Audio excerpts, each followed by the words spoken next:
Evangelio de Mateo, capítulo número 27.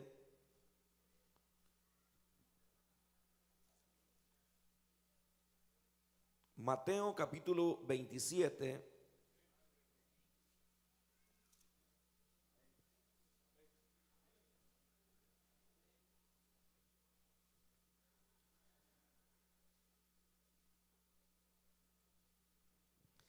Y voy a leer, hermanos,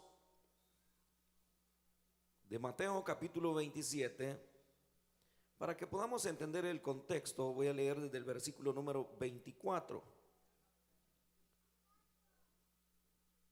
que dice de la manera siguiente, si ya lo tiene: viendo Pilato que nada adelantaba, sino que se hacía más alboroto, tomó agua y se lavó las manos delante del pueblo, diciendo: inocente soy de la sangre de este justo, allá vosotros. Y respondiendo todo el pueblo, dijo: su sangre sea sobre nosotros y sobre nuestros hijos. Entonces le soltó a Barrabás, y habiendo azotado a Jesús, le entregó para ser crucificado. Entonces los soldados del gobernador llevaron a Jesús al pretorio y reunieron alrededor de él a toda la compañía, y desnudándole le echaron encima un manto de escarlata y pusieron sobre su cabeza una corona tejida de espinas y una caña en su mano delante, e hincando la rodilla delante de él, le escarnecían diciendo: salve, rey de los judíos. Y escupiendo le tomaban la caña y le golpeaban en la cabeza. Después de haberle escarnecido, le quitaron el manto, le pusieron sus vestidos y le llevaron para crucificarle. Cuando salían, hallaron a un hombre de Cirene que se llamaba Simón. A este obligaron a que llevase la cruz. Y cuando llegaron a un lugar llamado Gólgota, que significa lugar de la calavera, le dieron a beber vinagre mezclado con hiel. Pero después de haberlo probado, no quiso beberlo. Cuando le hubieron crucificado, repartieron entre sí sus vestidos, echando suertes para que se cumpliese lo dicho por el profeta. Partieron entre sí mis vestidos, y sobre mi ropa echaron suertes. Y sentados le guardaban allí, y pusieron sobre su cabeza su causa escrita: este es Jesús, el Rey de los judíos. Entonces crucificaron con él a dos ladrones, uno a la derecha y el otro a la izquierda. Y los que pasaban le injuriaban, meneando la cabeza y diciendo: tú que derribas el templo y en 3 días lo reedificas, sálvate a ti mismo. Si eres hijo de Dios, desciende de la cruz. De esta manera también los principales sacerdotes, escarneciéndole con los escribas y los fariseos y los ancianos, decían: a otro salvó, a sí mismo no se puede salvar. Si es el Rey de Israel, descienda ahora de la cruz y creeremos en él. Confió en Dios, líbrele ahora si le quiere, porque ha dicho: soy hijo de Dios. Lo mismo le injuriaban también los ladrones que estaban crucificados con él. Y desde la hora sexta hubo tiniebla sobre la tierra hasta la hora novena. Cerca de la hora novena, Jesús clamó a gran voz diciendo: Elí, Elí, lama sabactani. Esto es: Dios mío, ¿por qué me has desamparado? Algunos de los que estaban ahí decían al oírlo: a Elías está llamando, o llama a este. Y al instante, corriendo, uno de ellos tomó una esponja y la empapó de vinagre, y poniéndola en una caña le dio a beber. Pero los otros decían: deja, veamos si viene Elías a librarle. Mas Jesús, habiendo otra vez clamado a gran voz, entregó el Espíritu, y he aquí el velo del templo se rasgó en dos, de arriba abajo, y la tierra tembló, y las rocas se partieron, y se abrieron los sepulcros, y muchos cuerpos de santos que habían dormido o que habían muerto se levantaron y salieron de los sepulcros después de la resurrección de él. Vinieron a la ciudad, a la santa ciudad, y aparecieron a muchos. El centurión y los que estaban con él guardando a Jesús, visto el terremoto y las cosas que habían sido hechas, temieron en gran manera y dijeron: verdaderamente este era Hijo de Dios. Amén. Dejemos hasta ahí la lectura, muy larga, pero para los que no leen la Biblia está buena. Dan gloria a Dios todavía. Si a usted le aburre la Biblia, no sé qué lo va a alegrar, pero la Biblia es el pan de vida. Vamos a orar por estas peticiones, hermano. Son muchas, pero vamos a orar. El Señor sabe qué es lo que nuestros hermanos necesitan. Unos piden por sus familiares, otros por salud, otros por restauración en sus hogares, y yo creo que Dios tiene poder para responder. ¿Y usted lo cree, hermano? Levante sus manos y ore conmigo. Unámonos. Bendito Dios y Padre, estás en los cielos y habitas en nuestros corazones. Te damos a ti la gloria, te damos la gracia, Señor, por la bendición que nos concedes de poder acercarnos a tu presencia. Gracias, Dios eterno, por el cuidado especial que tienes de nuestras vidas. Conscientes de que tú eres el proveedor, tú eres nuestro sanador, tú eres nuestro Dios. Ahora te levantamos a ti estas peticiones.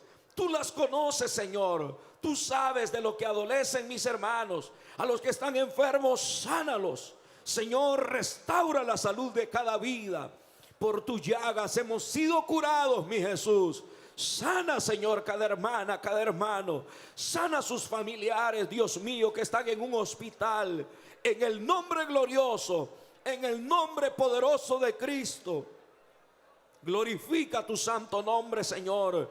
Ten misericordia de aquellos que vienen en camino. Sus familiares los están esperando con ansia, Señor. Guárdalos, presérvalos, guíalos para que la familia pueda estar unida, Señor. Aparta todo obstáculo y que tu presencia esté con ellos. Tú eres Dios bueno, grande en misericordia, hacedor de maravillas, Señor. En el nombre de Jesús, gracias, Señor, porque sabemos que llegarán con bien, Dios eterno.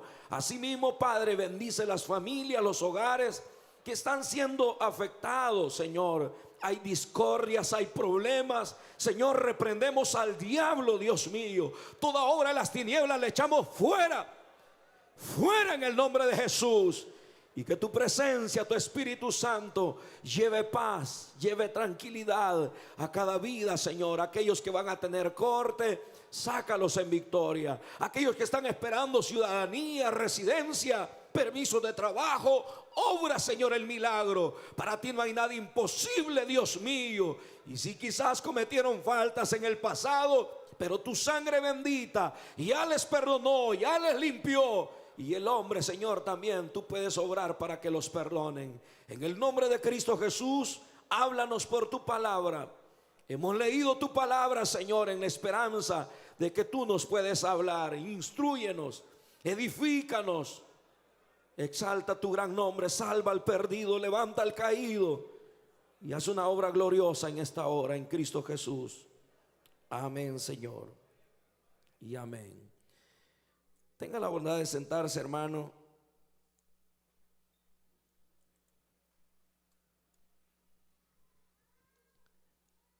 El tema, hermanos, que quiero compartir con ustedes es acerca del gran precio de nuestra salvación. El gran precio de nuestra salvación. Cuando Dios, hermano, diseñó el universo, todo lo que existe, Dios, que es un Dios soberano, lo hizo pensando en todo lo que Él habría de crear para que los seres humanos pudiéramos hacernos acreedores de toda la bendición que dentro de su creación Él había hecho, ese sentimiento casi siempre es el mismo que se apodera del ser humano cuando uno se casa y de repente uno se da cuenta que su esposa está embarazada. Uno empieza a pensar y uno empieza a decir, bueno, esta casa va a estar a nombre de mi hijo, voy a comprar este vehículo a nombre de mi hijo. Y entonces uno empieza a proyectarse, ya no está pensando en uno, sino que está pensando en aquel ser que va a venir a la tierra y que probablemente venga voy a decir, sin ninguna provisión, pero como padres que somos nos hacemos responsables de él. Bueno, los que somos responsables, porque hay gente que como traer hijos al mundo es como traer cualquier animalito y se olvidan de él. Y alguien dijo, nosotros los latinoamericanos somos buenos para pegar hijos, pero cuesta hallar un latinoamericano que se haga responsable de esos hijos. Pero Dios no es así. Dios es nuestro Padre celestial. Y la Biblia dice que todo lo que Él creó lo hizo pensando en nosotros. Pensaba en su Hijo, por supuesto, a quien heredó todas las cosas, pero a la vez pensaba en todo lo que Él quería darnos a nuestra vida. Y muestra de ello es que cuando Él crea la primera pareja, Él les da dominio sobre todo. Pero esa bendición que Dios le estaba dando estaba condicionada hacia la obediencia que ellos pudieran mantener hacia ese Dios amoroso, grande en misericordia, que sin merecerlo Él les está dando absolutamente todo. Ellos no cultivaron el huerto, ellos no hicieron absolutamente nada. Toda la creación la había hecho Dios, y Dios, que es grande y bueno y maravilloso, les da todo en bandeja de oro o de plata, como usted quiera. Se lo da sin ningún mérito. Ahora sí demandaba obediencia, y usted sabe la historia, no se la voy a contar toda. El hombre le falló a Dios, y desde ese momento, al fallarle, toda la bendición que había sido preparada para él, y por cierto quiero aclararle que el hecho de que él haya perdido todo en el paraíso era todo una trampa del enemigo. Satanás sabía de que el hombre estaba en una posición mejor que la que él tenía, porque ahora él había sido sacado del cielo. Vivía, hermano, él tiene acceso, pero ya no tenía la misma autoridad que antes tenía, sino que ahora el hombre estaba en una posición mejor. El diablo pensó, si hago caer a este hombre, lo voy a destruir, y toda la bendición que Dios le está dando se la voy a quitar, la va a perder, porque es una verdad muy fundamental de la Biblia, que mientras estamos en comunión con Dios, estamos en la búsqueda de Dios y no nos despegamos de la mano de Dios, la bendición de Dios está sobre nuestra vida, sobre nuestra familia, sobre nuestros hijos. No importa dónde vivamos, quizás sea el país más conflictivo, pero la poderosa mano de Dios está sobre todos aquellos que le amamos y le servimos. ¿Cuántos aman y sirven a Dios? El Señor es fiel a su palabra, y no importa las circunstancias, el lugar. Dios no está limitado a circunstancias ni lugar. Él es el Shaddai, Él es el Todopoderoso, y Él puede bendecir a las personas. Pero sí, siempre Dios demanda obediencia. El hombre falló, fracasó, y al verlo ahí triste, quizás pensando, fallé. Y qué bueno por el hombre que piensa, cuando le ha fallado a Dios, reconocer sus faltas y sus pecados, porque la mayoría de las personas lo que hacen es ocultar la realidad de lo que son.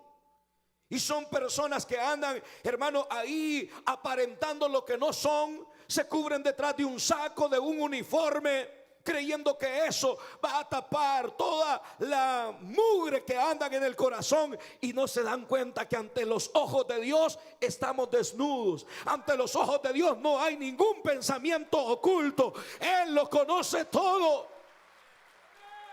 y Él paga a cada uno según sean sus obras, según sea su obrar, según sea su caminar. Así Dios bendice. ¿Cuántos quieren que Dios los bendiga? Solo como 100. ¿Cuántos esperan bendición de Dios? Ahí está La bendición está sujeta a la obediencia. Dijo Dios, el hombre ha fallado. Allí está el árbol de la vida. Para que no extienda su mano y tome de él, lo vamos a sacar del huerto. Y lo sacaron, y puso un ángel que tenía una espada que se revolvía, tapando la entrada al paraíso, como queriendo decir, si alguien quiere volver a entrar al paraíso, la espada es figura de la palabra de Dios. La palabra de Dios es como espada de dos filos, que penetra hasta partir el alma y el espíritu, las coyunturas y los tuétanos, y discierne los pensamientos y las intenciones del corazón. Como queriendo Dios decir, si algún día alguien quiere entrar al paraíso, debe someterse a la palabra de Dios. Y al someterse a la palabra de Dios, tiene que ingresar por la puerta que es Cristo Jesús. Y al entrar por la puerta que es Cristo Jesús, bendiciones hay para todo ese. La Biblia dice que estamos sentados en lugares celestiales con Cristo Jesús. Cuando la gente nos pregunte a nosotros, ¿cómo está usted, hermano? Estoy bendecido, sentado en lugares celestiales con Cristo Jesús. Y la gente puede decir, este está loco si la situación está difícil. Es que no estamos, hermano, pensando en cosas puramente materiales. Estamos pensando en nuestra relación con Dios. Porque al tener relación con Dios, lo tenemos todo. Y aún las cosas que aparentemente son malas, todas nos ayudan para bien a los que amamos al Señor. El Señor dio la promesa que un día se levantaría de la simiente de la mujer un ser que aplastaría a Satanás, lo vencería. Claro, hermano, todos los profetas del Antiguo Testamento hablaron de él, señalaban a Jesús. Pero ellos no sabían en su totalidad cómo sería el desenlace. Es más, los judíos no lo entendieron. Los judíos esperaban la promesa o el cumplimiento de la promesa de Daniel, donde la gran imagen era destruida por una roca que simbolizaba al Mesías, y que el Mesías hacía un reino que llenaba toda la tierra. Así lo esperaban ellos, a un Mesías que viniera a decir, a partir de ahora ya no van a pagar impuestos a Roma, a partir de ahora la justicia va a estar en la tierra, y un día el Señor lo va a hacer en el milenio. Y le va a demostrar a este mundo que el único que puede traer paz a la tierra es el príncipe de la paz, llamado Jesús de Nazaret. Pero mire, hermano, no se lo esperaban como él aparece, siendo el Hijo de Dios. No nace en una cuna de oro, nace en un pesebre. En un pesebre, y que por cierto, ahí no habían animales. Ese es un invento de la Iglesia Católica. El pesebre, el lugar que ahí se menciona, era una parte que los judíos tienen la costumbre de hacer como una antesala, que podía servir para poder tener alguna mascota, pero más que todo lo hacían porque ellos siempre tenían un espacio donde sacrificaban holocaustos a Dios, y estaba separado de lo que eran las casas. Era casi como el aposento que le hicieron anexo a Eliseo en tiempos de Eliseo. No era parte de la casa, era como un anexo, pero no era como nos lo han pintado, que habían vacas, que habían bueyes, y que allí había con mal olor y allí nació el Señor. No, no, no, no. Pero de por sí, el que no naciera en una casa propia de él, que naciera en un lugar apartado, hermano, y que no tuviera toda la pleitesía que humanamente nosotros podíamos pensar que se le podía dar como un rey o como el Hijo de Dios, él nace en una condición muy humilde. Pero en esa condición humilde llegan, hermanos, magos, que no eran brujos, eran personas que se dedicaban de alguna manera a considerar las profecías y de alguna manera la astrología, las diferentes señales o el mover de las estrellas. Entonces vienen ellos y llegan guiados por la estrella, le ofrecen pleitesía al Señor, le llevan muchos regalos al Señor, Y es que desde el inicio el Señor, hermano, se identificó como, en primer lugar, Él es el Hijo de Dios, el santo ser que nacerá. Le dijeron a la María: será llamado Hijo de Dios. Y se va a llamar Jesús porque Él salvará a su pueblo de sus pecados. Entonces ellos, por supuesto, no entendían eso.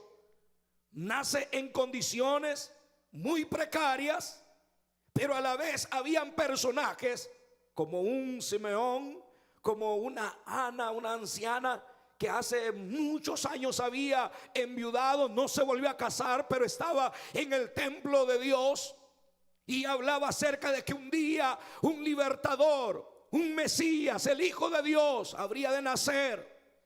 Y cuando lo vio, hermano, Simeón lo cargó en sus brazos. Y al cargarlo en sus brazos dijo: despide en paz a tu siervo, porque ahora con mis ojos he podido ver la salvación de Israel. Despídeme en paz, me puedo morir ya, porque no hay experiencia más gloriosa que encontrarse con Jesús, el Hijo de Dios. Nos podemos morir ya si usted quiere. Nos podemos morir ya. Para nosotros el morir es ganancia, porque hemos conocido al dador de la vida, al Hijo de Dios. Por eso, hermano, al venir a Cristo, dice Pablo: en Cristo lo tengo todo, no deseo nada. Y el mundo, Pablo, lo tengo por basura. ¿Por qué, Pablo? Porque he conocido a Cristo, a Jesús, el Hijo de Dios. Es que Cristo cambia la vida de las personas. La perspectiva de vida que uno tiene, Cristo se la cambia. Uno ya no está pensando en basuras del mundo, ya no está pensando en deleites del mundo. Uno está pensando en qué uno puede hacer para agradar a aquel que nos amó y se entregó por nuestra vida. Me puedo morir ya, dijo Simeón, porque he visto al Salvador. Ya no deseamos nada desde el momento que venimos a Cristo, porque Jesús lo llenó todo. Podíamos tener dinero, podíamos tener fama, si usted quiere, podíamos tener todo, pero al final había un vacío en nuestro corazón. La misma droga no podía llenar ese vacío. Nos podía hacer olvidar un momento el alcohol y la droga, pero luego estábamos en la misma miseria, vacíos, secos, sin esperanza, con dolor en nuestro ser. Pero cuando Jesús llegó, lo llenó todo. Nos dio paz, nos dio esperanza. ¿Cuántos tienen esperanza?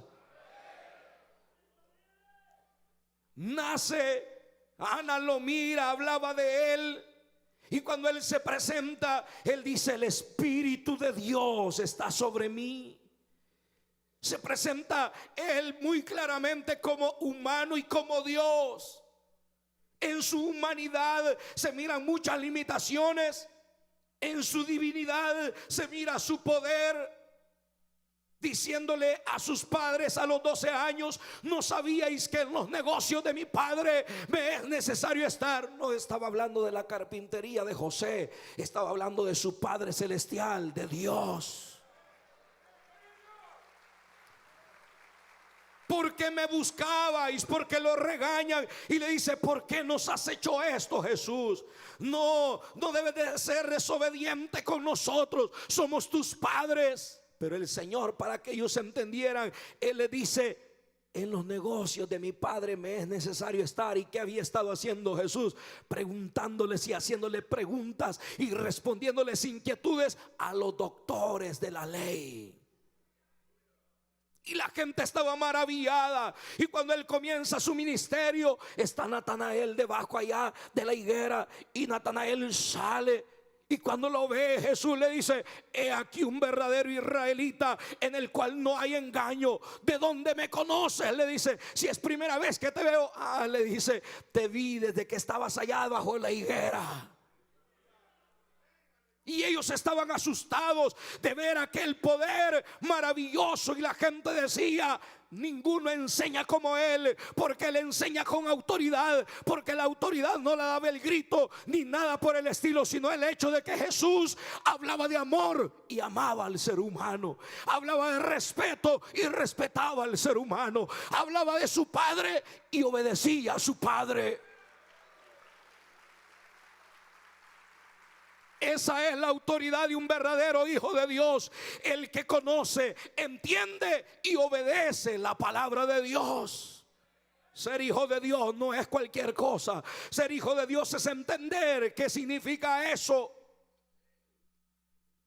Y él empieza su ministerio y dice: el Espíritu de Dios está sobre mí, me ha ungido para traer vista a los ciegos, libertad a los cautivos, a predicar el año agradable del Señor. Cerró el libro y dijo: les tengo una buena noticia, hoy se ha cumplido ante vosotros esta escritura. La gente agarró piedras y lo querían apedrear. Él pasó en medio de ellos y nadie se atrevió a tocarlo. Y él empezó a sanar a los enfermos, los leprosos, los tocaba. Nadie podía tocar a un leproso. Los leprosos los aislaban. La lepra era algo terrible. Había una lepra maligna que podría la carne, la hacía putrefacta, y la gente en vida se estaba pudriendo. Le ponían vendas y la pus supuraba y saltaba encima de las vendas, amarillas, malolientes. Se cree que a 1 kilómetro de distancia se sentía la edentina terrible de la carne podrida de los leprosos. Tenían que llevarlos a cuevas. Nadie se atrevía a tocarlos. La ley decía que todo leproso debía salir por los caminos diciendo: soy leproso, soy leproso. Y la gente los apedreaba y los sacaba a patadas de la ciudad. Pero mi Jesús no hizo eso. Mi Jesús vino y los tocó y los limpió y los sanó. La lepra era sinónimo del pecado. Al pecador nadie lo podía salvar ni cambiar. Pero Cristo vino, tocó nuestra vida, nos cambió, nos perdonó. Y hoy somos nuevas criaturas por la misericordia de Dios. ¿Cuántos son nuevas criaturas acá? ¿Cuántos son nuevas criaturas acá? Pueden dar gloria a Dios los que son nuevas criaturas. ¡Qué bueno! Él nos transformó. Empezó su ministerio. Se vio caracterizado por el rechazo. Sus mismos hermanos le dijeron: estás loco, Jesús, estás fuera de sí. Eso le dijeron su familia, sus hermanos carnales. Los fariseos le dijeron: demonio tienes, y por Belcebú estás echando fuera a los demonios. Y se burlaban de él la gente. Pero el que se acercaba con verdadera necesidad, diciendo: Jesús, hijo de David, ten misericordia de mí. ¿Qué quieres que te haga? Quiero ver. Pues recibe la vista. Recibían el perdón a aquellos que eran pecadores y que querían ser apedreados por la ley. Él decía: ni yo te condeno, pero vete y no peques más. Te perdono, pero vete y no peques más. Todo su ministerio se caracterizó por hacer el bien, por enseñar a hacer el bien. Si te pegan en una mejilla, pon la otra. Si alguien te pide, dale. Y si alguien te quita la capa, déjale la túnica también. El que tiene 2 túnicas, dele una al que no tiene. Siempre se ha pensado que el Señor lo que quería es que los ricos dieran a los pobres. No, el Señor a los pobres les decía: siendo pobre, tú puedes compartir con el pobre. No esperes que el rico lo haga, porque cuando Jesús inunda con su amor al ser humano, el ser humano es capaz de no medir las circunstancias ni nada. Él sabe que tiene que obrar bien, porque ahora la simiente de Cristo está con él. Hoy tiene la mente de Cristo. Ahora piensa como Cristo y quiere agradar a Cristo. Por todo su ministerio, como premio, uno de sus más íntimos lo traiciona, llamado Judas. lo vende por 30 monedas de plata, lo entrega a las autoridades. Pilato sabe que es justo. Pilato sabe que hacer un juicio contra Jesús iba a ser algo tremendo que impactaría a la nación. Pero viene él, se lava las manos y dice: yo no tengo nada, no quiero tener nada que ver con ese justo. Por lo tanto me lavo las manos, no he hallado ningún mal en él. Y se los entrega a la plebe, a la gente que quería ver sangre. Y se los entrega y le dice: soy sin culpa de este justo. Y la gente dijo: que caiga el juicio sobre nosotros y, si es posible, sobre nuestros hijos. No sabían lo que estaban diciendo, pero todo obedecía al cumplimiento de la palabra de Dios. Y es que el ser humano, la humanidad, hablando en términos generales, porque de toda la humanidad están los elegidos de Dios. No estoy diciendo que el sacrificio y el quebrantamiento de Jesús sería por toda la humanidad. No, porque Judas se perdió, porque Saúl se perdió, porque hubieron hombres en la Biblia que se condenaron. No fue por toda la humanidad, sino por los que él desde antes de la fundación del mundo había amado. Y él sabía, hermano, que el precio de nuestro pecado, la deuda, era una deuda infinita que ni con nuestra propia vida le hubiéramos podido pagar al Señor.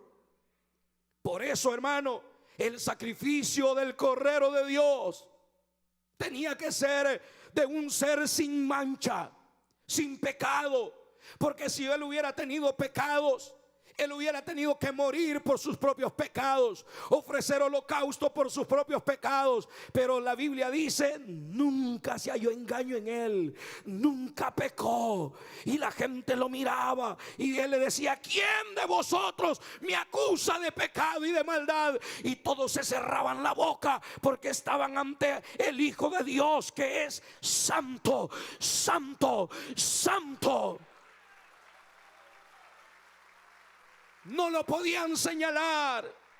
Si a nosotros nos hubiera tocado eso, cualquiera hubiera dicho: hermano, yo sé que usted es un sinvergüenza. Hermano, yo sé que a usted lo vi haciendo esto, a usted lo vi hablando eso. Pero aquí estaban ante Jesús, el Hijo de Dios, el Cordero de Dios, que quita el pecado del mundo con su sangre.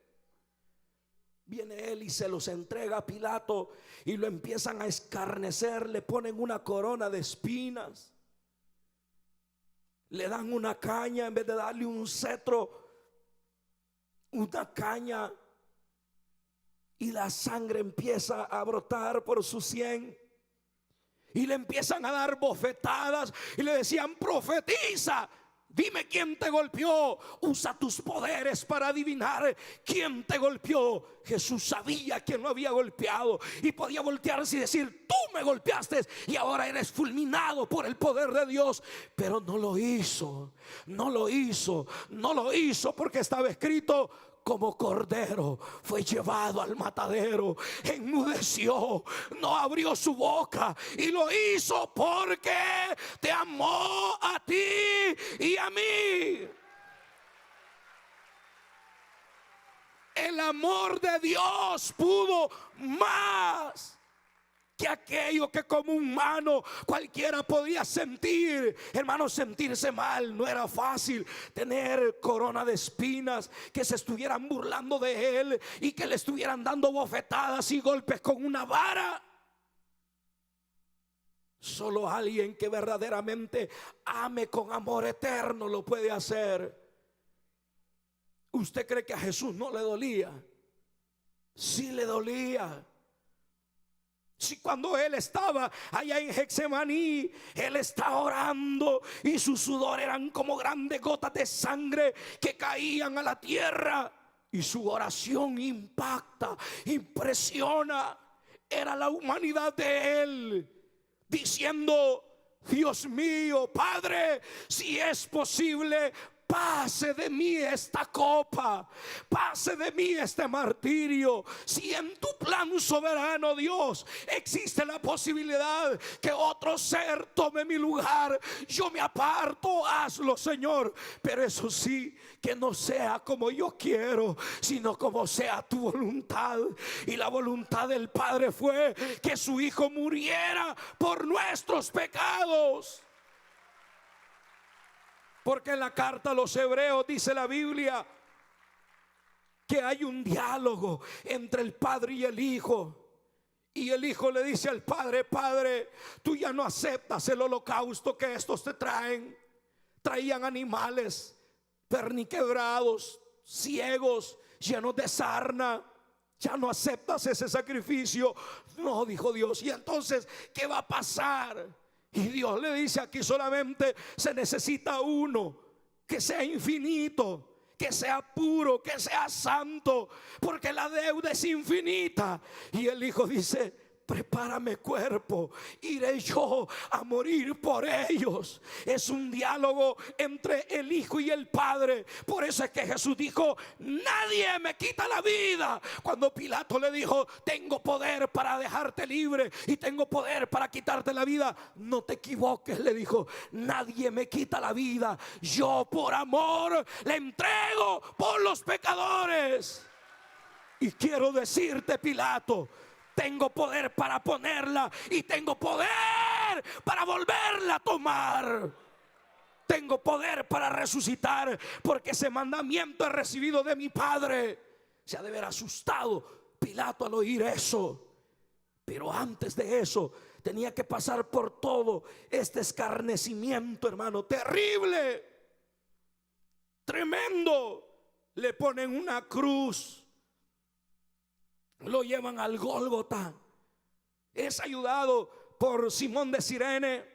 No era que él ayudó para nuestra salvación, como algunos han interpretado. No. Lo que pasa es que dentro de la cultura romana no había, hermano, ningún ser humano que tuviera la capacidad de poder terminar su juicio en el monte llevando su propia cruz. Entonces le ayudaban en la última parte del camino para que pudiera llegar vivo y ser crucificado en el monte. La cruz, hermano, solo Jesús la llevó. El precio por nuestros pecados Él lo pagó. Y llegaron arriba, y estando ahí le crucificaron a la par de Él 2 malhechores. El Señor empieza a hablar. En otros evangelios dice: tengo sed, y le llevan vinagre a beber. 2 veces pidió agua y no le dieron agua. La mujer samaritana, el Señor le pidió agua y Él terminó dándole el agua de vida. Ahora Él está en la cruz y pide agua y le dan vinagre. Y Él empieza a hablar. Impresiona las palabras. Han puesto un rótulo que dice: este es Jesús, el Rey de los judíos. Les escarnecen los 2 que están ahí crucificados. ¡Ey! Si eres hijo de Dios, sálvate a ti mismo y sálvanos a nosotros. Y los fariseos y los sumos sacerdotes y las personas enemigas de Él dicen: a otro salvó. Imagínense, están asegurando que había salvado personas, y ahora ellos dicen: a otro salvó, y a sí mismo no se puede salvar. Es que Él no venía a salvarse a sí mismo. Él venía a buscar y a salvar lo que se había perdido, que éramos nosotros, los seres humanos. Él no tenía nada de querer ser salvo. A Él no le esperaba un infierno. A Él no le esperaba condenación eterna. A nosotros sí, y necesitábamos salvación. Pero ellos no lo entienden y le están injuriando. Y el Señor dice: Eloí, Eloí, lama sabactani, que traducido es: Dios mío. Es una pregunta: Dios mío, Dios mío, ¿por qué me has desamparado? Siempre el Padre respondía al Hijo: glorifica a tu Hijo, dijo en el monte, con aquella gloria que tuve contigo. Y se oyó la voz que dijo: le he glorificado y le glorificaré otra vez. Cuando se bautizó, la voz del cielo dijo: este es mi hijo amado, en quien yo me complazco, óiganlo a él. En la transfiguración salió Moisés y Elías, y los discípulos Pedro, Jacobo y Juan se admiraron de ver a Moisés y a Elías, y apartan la mirada de Jesús y dicen: hagamos 3 enramadas, una para Moisés, la otra para Elías, otra para ti. No sabían lo que hablaban, pero del cielo se oyó una voz: este es mi hijo amado, óiganlo a él. Siempre el cielo se abría. Cuando estaba ante la tumba de Lázaro, oró y dijo: Padre, escucha la oración de tu hijo. Voy a resucitar a Lázaro para que la gente crea. Óyeme, Señor. Oró al Padre, y con voz de mando y de autoridad, a aquel que tenía 4 días de muerto y estaba podrido, dijo: Lázaro, ven fuera. Y el que estaba podrido se levantó y salió a la vida, porque el dador de la vida había dado la palabra. ¿Sabe qué nos dice a nosotros eso? Que no importa cuando estemos en la tumba, hermano, muertos 10, 20, 30, 40, 50, 100 años, si usted quiere. Yo no sé cuánto tiempo más Dios va a dar, pero no importa los años que sean, oiremos la voz del Señor que diga: suban acá mis hijos. Y oiremos la voz del Hijo de Dios y saldremos para estar para siempre con el Señor. ¿Tienes esa esperanza? ¿Tienes esa esperanza? ¿O solo eres un gritón más? Si tenemos esa esperanza, bienaventurados, dichosos, benditos de mi Padre. Dice, hermano, que le dijeron unos: esperen, porque uno salió corriendo y empapó una esponja con vinagre y se la puso con una vara. Y dijeron: ¡ey, espérate! Está llamando a Elías, esperemos a ver si viene Elías. Era una burla. Pero viene el Señor, y cuando pregunta: ¿por qué me has desamparado?, la única respuesta que hay es un silencio. El cielo se pone oscuro, se cierra y no hay una respuesta. Jesús no le tenía miedo a la muerte, porque él había dicho: nadie me quita la vida, tengo poder para ponerla y tengo poder para volverla a tomar. ¿A qué le temía Jesús? A la separación del Padre, a que el Padre no le escuchara. Y es que no hay nada más terrible que Dios ya no nos escuche. No hay nada más difícil para el ser humano. Pregúntele a los hombres de Dios, cuando la gloria del Señor abandonó el templo y Dios ya no se manifestaba. Pregúnteles cómo se sintieron aquellos cuando el arca fue robada, que era el símbolo de la presencia de Dios. Se sentían desamparados. Pregúntele a Samuel cómo se sentía el pueblo cuando Dios ya no hablaba, ya no había palabra de Dios con frecuencia. El viejito Elías no le escuchaba, y Dios en su misericordia le empieza a hablar otra vez a Samuel siendo un niño. Pregúntele a los jueces qué pasaba cuando Dios ya no hablaba y no había un líder que pudiera guiarlos a ellos. Estaban expuestos al fracaso y al enemigo, a la derrota.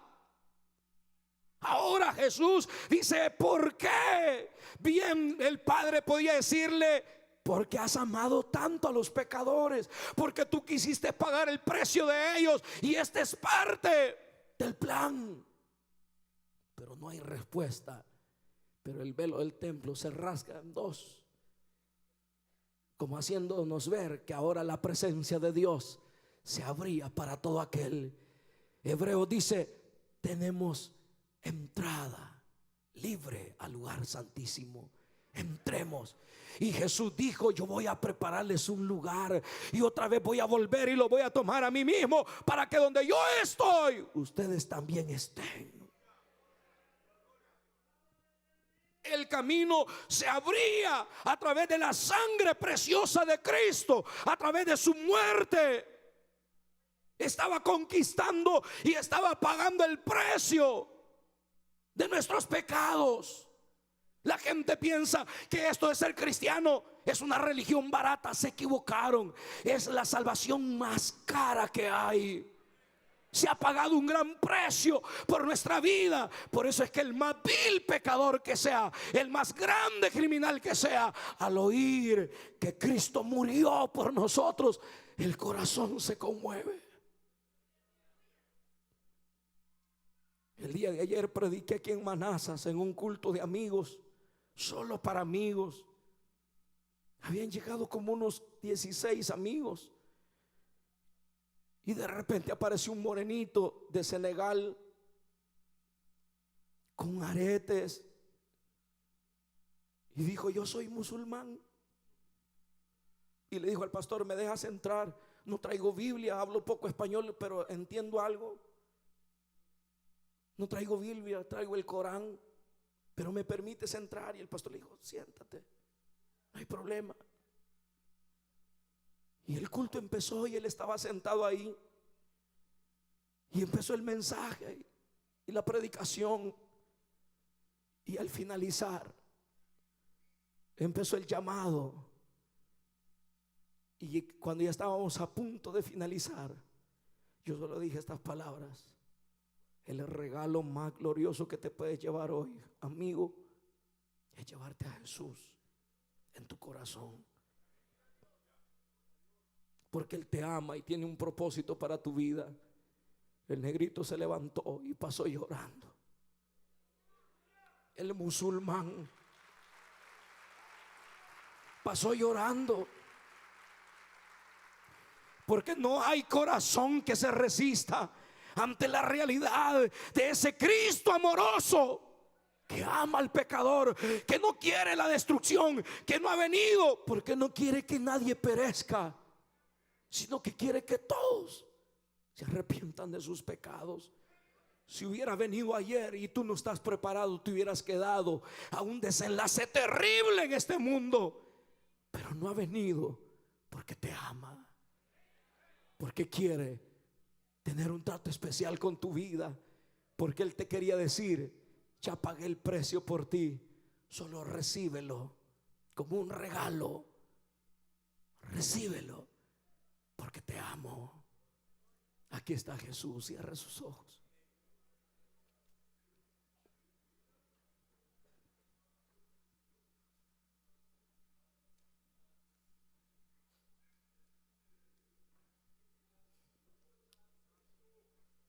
Oh, aquí está el Señor. Pónganse de pie todos los que han sido redimidos con la sangre de Cristo y alábenlo. Alábalo esta mañana. Alábalo, levanta tus manos y alábalo. Un día Él pagó el precio que tú y yo merecíamos pagar. Por eso es que allá en la eternidad diremos: al que nos lavó y nos limpió, a Él sea la gloria. Gracias, Jesús. Gracias porque te dejaste escupir. Recibiste bofetadas, golpes en tu sien, pero esa sangre bendita limpiaba mi corazón. Esa sangre preciosa limpiaba la negrura de mi alma.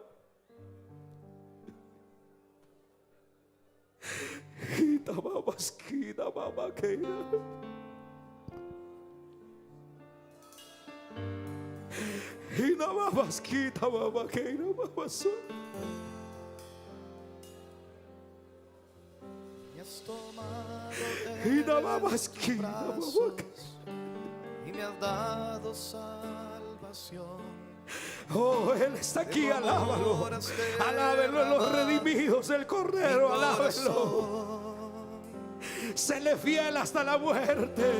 Seámosle fiel hasta la muerte.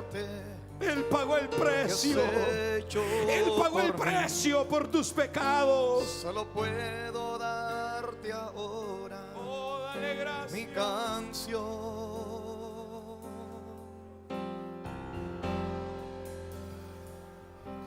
Yo te doy gracias y gracias, Señor. Gracias, mi Señor Jesús. Te damos gracias y gracias, Señor. Gracias, mi Señor Jesús. En la cruz diste tu vida, entregaste todo ahí, vida eterna regalaste al morir. Por tu sangre tengo entrada hasta el trono celestial. Puedo entrar confiadamente ante ti